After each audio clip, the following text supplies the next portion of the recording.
अदानी समूह बंदरगाह विकास, नवीकरणीय ऊर्जा और हरित हाइड्रोजन के क्षेत्र में अपनी महत्वाकांक्षी और अभिनव परियोजनाओं के साथ श्रीलंका में इतिहास लिख रहा है।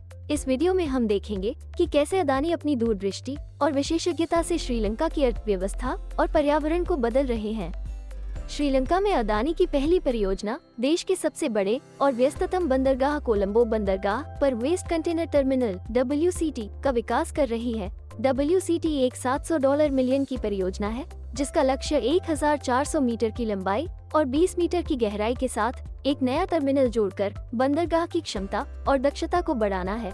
टर्मिनल दुनिया के सबसे बड़े जहाजों को संभालने में सक्षम होगा और इसकी वार्षिक क्षमता 3.5 मिलियन 20 फुट समकक्ष इकाई TEU होगा।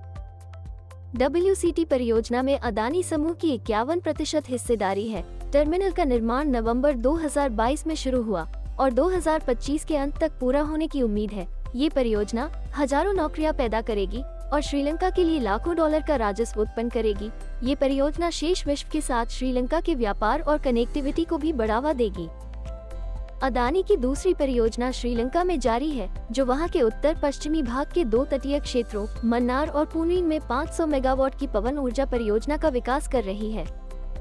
परियोजना को 2 चरणों में लागू किया जाएगा। प्रत्येक चरण की क्षमता 250 मेगावाट होगी। ये परियोजना श्रीलंका के लाखों घरों और व्यापारों को स्वच्छ और सस्ती बिजली की आपूर्ति करेगी। ये परियोजना श्रीलंका को 2030 तक नवीकरणीय स्रोतों से 80% बिजली पैदा करने के अपने लक्ष्य को प्राप्त करने में भी मदद करेगी। अदानी द्वारा श्रीलंका में प्रस्तावित तीसरी परियोजना एक हरित हाइड्रोजन संयंत्र का विकास है, जो पानी से हाइड्रोजन का उत्पादन करने के लिए नवीकरणीय ऊर्जा का उपयोग करेगा।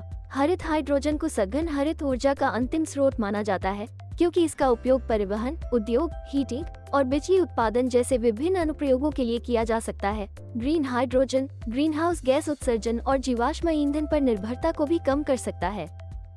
अगस्त 2023 के पहले सप्ताह में अध्यक्ष गौतम अदानी और श्रीलंकाई राष्ट्रपति रानिल विक्रमसिंघे के बीच एक बैठक के बाद अदानी समूह ने श्रीलंका में हरित हाइड्रोजन संयंत्र का प्रस्ताव रखा है।